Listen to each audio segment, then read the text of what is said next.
5, 4, 3, 2, 1. I'm John Miglosh for the WDMA. We're going to be talking about our Zoom Mingle Jingle Jingle Mingle Party, which is coming up a week from today. A week from today. Okay, so right there, you can go to WDMA.org and there's a little box that you can click and tell me you're coming, and that sends me an email even, or you can just go on my feed.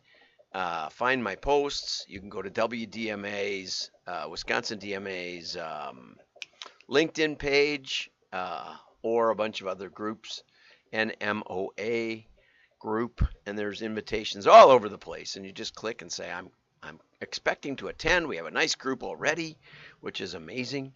I always enjoy. This is our favorite one. I'm really gonna put together Christmas trivia questions.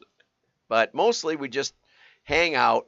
It's no pressure, not necessarily a topic. But if you have one, bring questions. But mostly we just get to know each other in a goofy way that we there aren't that many there aren't that many conventions anymore that we can get together. So anyway, I hope you'll attend. You don't need to be a WDMA member, but if you want to encourage us in this endeavor, that's great too. Okay, so let's talk about targeted holiday advertising. Well, we're going to talk about this particular post from Tom Fishburne from just about exactly 9 years ago. 9 years ago. And the wife says, it's creepy how targeted these Christmas ads are. How do direct marketers collect so much data on us? And of course, there's our little elf on the shelf right here. And his eyes are open. Okay, and as far as I know, there probably weren't a lot of elves on the shelves back in 2014. But let's read on. 'Tis the season of targeted holiday advertising. This is again 2014. 35% of their annual ad budget is spent in the Christmas period, according to AA Work Expenditure Report UK. Okay, and Christmas spending was up in 2014. Santa knows if you've been good, but marketers know all, bad or good, but all the sites you visited, all the products you browsed. It can feel like a little like Elf on the Shelf has been watching your every move. Retargeting ads appear for products you've already bought. Shopping history is used to create assumptions about shopping intent that may be far from reality. Yeah, I'll say. It's never worked. It's not working now, and it never worked in the past, I have to say. How much more can I say? I look a little green today. There's something up with the filters. I'll fix it later, but not today. In the targeted ads, there's a fine line between useful and annoying. And so ads can also leak your Christmas gift plans to family members who might use the same computer. Mashable posted an article, Are Retargeting Ads Ruining Christmas? Of course, my son-in-law, I asked him what he wanted for Christmas, and he sent me something from J. Jill, and I must have spent at least an hour trying to figure out J. Jill and their different couponing and different offers, and they kept taking them away and putting them back depending on what I put in my cart. And I abandoned my cart. I gave them my email, and I thought, well, maybe they'll come back to me and offer me something sound and sensible. But it seems to be an item by item approach that just doesn't seem to work. So after spending an hour, I told my daughter that I just couldn't do it. I wanted to send him something from Land's End instead. Land's End, you betcha. And she said, well, I think J. Crew is more his style. I said, they're too dumb. I wouldn't trust a company like that. Well, anyway, so then I went home again last night and tried again for half an hour, and it took away. I had codes that were working, and all of a sudden I had 3 items in, and when I took one item out, the other one, the code went away for the other item that was still in, and No, I'm not ordering from that crazy company. They're the ones that stopped their catalog without warning and just uh, destroyed their business. They thought digital was everything. So, that's a little editorial comment. But J. Crew, might have been J. Jill. I think it was J. Jill that I didn't like. J. Crew, I think, is fine. Get a different name, for heaven's sakes. I like Land's End. It's clear. Ad networks are very good at remembering. J. Crew is the one I'm mad at right now. I think J. Jill is the one who stopped their catalog, so I should be clear. Although I haven't seen a J. Crew catalog in a while either, but I didn't really search to see if they had one. Okay, ad networks are very good at remembering and very bad at forgetting, and even worse at analyzing what they all mean. But this aggregated notion of my identity becomes something I can't control, owned by these networks, and I'm not sure what they're doing with it, and it makes me uncomfortable. As marketers enthusiastically embrace the promise of big data, I think it's important to be aware that not all consumers share that enthusiasm. Okay, so he also had this cartoon. What a nice surprise this would have been if I hadn't been retargeted with ads for it nonstop since you shopped on our home computer. Right. And this was actually from March. It was really hard to find this link, but I did finally find it, and I'll show you why in a minute. Okay, now, you think that's, this is, the Elf on the Shelf is a nice, it's a quaint idea. Who could possibly do that? Okay, well, here we go. I read a lot of headlines, maybe 20 or 30 a day, and every now and then I read something that just shocks me to my core, and this is it. Chilling. Some smart toys can collect kids' iris scans, fingerprints, vital signs, emotional state. My word. Never mind name, address, phone number, and all the rest of it. This is a long article, 12 minutes. Okay. And if you have kids, you probably need to read it. Now, usually the Public Interest Research Group produces a story or a report called Trouble in Toyland. Every year they do it, and they talk about buttons that might fall off or the wheels on the Brio trains or something like that. But this year's report highlights a new threat, smart toys. I haven't encountered these yet, and I know my daughter doesn't even let her kids look at a phone because they won't. I called her yesterday and she didn't even put the kids on. But anyway, she's guarding them from screen time, she calls it. But anyway, according to the 38th annual Trouble in Toyland report released mid-November, toys that spy on children are a growing threat. The threats stem from toys with microphones, cameras, and trackers, as well as, and then there's, a side note that some of the recalled and counterfeit toys have stuff that fall over and you could choke, fall off and you could choke. But also, especially the Meta Quest VR headsets. The riskiest feature of smart toys are those that can collect information, especially without our knowledge or used in a way that parents didn't agree to. And this, as I said, is 12 minutes. It goes on and on and on and on. But basically, to sum it up, let's see, this is Murray. Teresa Murray, yeah, I was looking for her. She's quoted a lot in this article. Teresa Murray said, primarily, this means microphones, cameras, geolocators, Wi-Fi, and Bluetooth capability, or that connect to an app. Once they get to an app, they got to your phone and they can do stuff behind the scenes. AI built into toys, although this isn't happening much yet, is something that they're also watching for. Stuffed animals that can listen and talk, devices that learn the kids' habits, games with online accounts, and smart speakers, watches, play kitchens, remote cars, that connect to apps or other technology. I mean, that's a pretty wide range of stuff. I remember when you could, I think my sister had a Chatty Cathy doll, and you pull the thing and it would go, "Hello, I'm Chatty Cathy," or something. And then one came out, I don't know if my sister ever had it, but you could actually record, maybe my kids had it, where you could record your own voice talking to the doll, and then the doll would play it back to you. But I think that it wasn't connected to the internet, because the internet didn't come along until my kids were pretty much in high school, at least,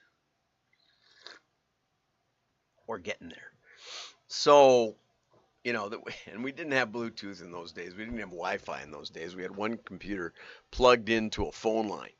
Okay, parents and gift givers should be concerned about toys that connect automatically to unsecured Wi-Fi networks or pair automatically with other devices through Bluetooth. Yeah, I would say so. I think you still have to give it permission to pair. I think you have to. I can hardly get my Bluetooth stuff to pair ever.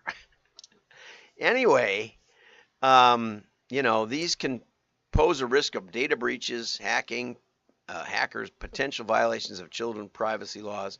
And the article goes on to say that there's 100 laws that toys in the U.S. have to follow. But if you give it permission, it can be doing this. And it especially mentioned a wake up call. If it has a wake up word that wakes the doll up, then that means it's listening for that wake up word, and it's listening basically all the time. One suggestion was to take the toys out into the garage, into your vehicle, so it can track you wherever you go, but probably doesn't connect to the vehicle Bluetooth right away very easily. I thought your car is a little bit of one of those Faraday cages. That was pretty good off the top of my head. Man, oh man, oh man, oh man, oh man. Companies today see the real world as product research, where there is data to be harvested and analyzed. Where there's data to be harvested and analyzed, there is danger. Let's see, who's that? Scott. I always underline these. An attorney, Scott McCullough, in Austin, Texas. My, oh my. Surveillance. This thing goes on and on and on and on. They were talking about Xbox and how a parent came in the room. Microsoft paid $20 million in fines. I think Meta paid $25 million in fines for collecting this information. You walk into a room and hear your child speaking to a stranger. You have no idea who that person is or how old that person is, right? And that was with Xbox, which they were particularly concerned about. All toys are subject to 100 laws. Threats that could escalate. We're concerned about the threats that could escalate as artificial intelligence is used more. Biometric data includes, but is not limited to, eye tracking, iris, retina scans, voice print scan, hand and face geometry, fingerprint, and gait. Yeah, I heard they can now analyze the way you walk and spot. Everybody has a little bit of a different walk. Isn't that interesting? I mean, it really is. We're miraculously made. So anyway, now let's get on to the fun. Okay, in working on this project and trying to find Elf on the Shelf, I actually took the time to find all the Fishburne Christmas-related cartoons that I could find, all the way back to 2005. And so I put them into a collection. Let's have some fun and read them. First party data is coming to town. With iOS privacy changes, cookies going away, how would you even know if I'm naughty or nice? It's called first party data. Now you say, but the best part of Tom Fishburne is the articles he writes. I agree. So guess what? I can click on this and it says, would you like to read the article? Do you want to open this?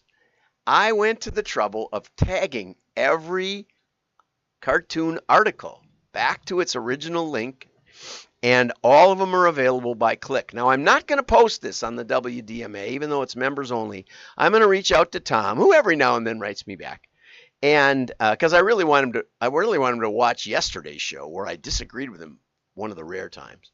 But I'm going to just make it available to him if he wants to offer it to his supporters or something. I think it's a lot of fun. Pain in the supply chain, Xbox, chips. The kid says, I want an Xbox, chip shortage, vans, factory slowdown, brats. Brats? I don't know what these are even. I think vans are shoes, brats, I don't know what. Raw materials, Lululemon, those are clothes, bottleneck at the airport. I should have been naughtier this year. We're out of coal too, and we're not out of coal. Hundreds of years of coal reserves. Ho, ho, ho, labor shortage. This is from 2021. Now, Dasher, there's no more. There's a labor shortage. We have to do more with less. Okay, here's one. Santa would like to see you when you're sleeping, know when you're awake, know if you've been bad or good, don't allow. Okay. Right, and there you go. That's how it works. See, Fishburne's way ahead of his time. Well, Timmy, if you didn't want me to see when you're sleeping and know when you're awake and know if you've been bad or good and sell that data to third parties, you should have checked your privacy settings. See how he's so ahead of things. Here's machine learning. Sorry, kid, our machine learning CRM with predictive analytics says you're getting coal this year. This year we pre-made, this is from 2016. This year we pre-made your gift based on data-driven insights from your wish history. Yeah, so this is a teenager well into his teens, and this is from data that was back when he was a 6-year-old or something. Just shows you, right? Ad retargeting. What a nice surprise if this would have been if I hadn't been retargeted with ads for it nonstop since you shopped on our home computer. This is actually from March, but I included it because it was bright red and I thought it was a nice gift related holiday thing. There's the Elf on the Shelf. Only 387 days until Christmas 2014. This is from 2013. That's more than a year. Sale. It's next year's Christmas sale in November or something. Well, what was the month yet? Oh, December 1st. Naughty or nice? If I don't get exactly what I want, I'm going on Yelp. Okay, this is from 2012. It's never too early to start annoying you with endless Christmas promotion sales.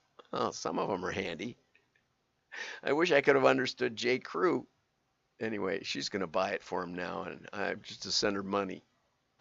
On the 12th day of Christmas, retailers gave to me deals a dealing, sales a selling, with free shipping, price promotions, buy one, get ones, cut rate coupons, half price offers, clearance sales, discount codes, markdowns, giveaway, and lots of devalued brands under the tree. Yeah, well, if you can figure it all out, which I'm not sure you can.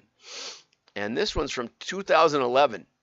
I'd like a skateboard. Sorry, Timmy, we made your present based on your history. And there it's one of those dolls I forget the name of. Long, long ago. I just want baseline growth, the CEO is saying. I just want baseline volume growth, and that's from 2005. So I hope you enjoyed that Fishburne collection. You can see how insightful he is, and the articles are even better than the cartoons, in my opinion. So have a great day. Go over to my feed, find or write me, happily, or call me. I'll help you out, and we'll get together. Bring your favorite drink or your Santa hat, and we'll play some trivia, and let's get together, because we marketers don't get together enough. That's what I think. The Zoom meeting planned, 3 p.m. Chicago time next Tuesday. Bye-bye.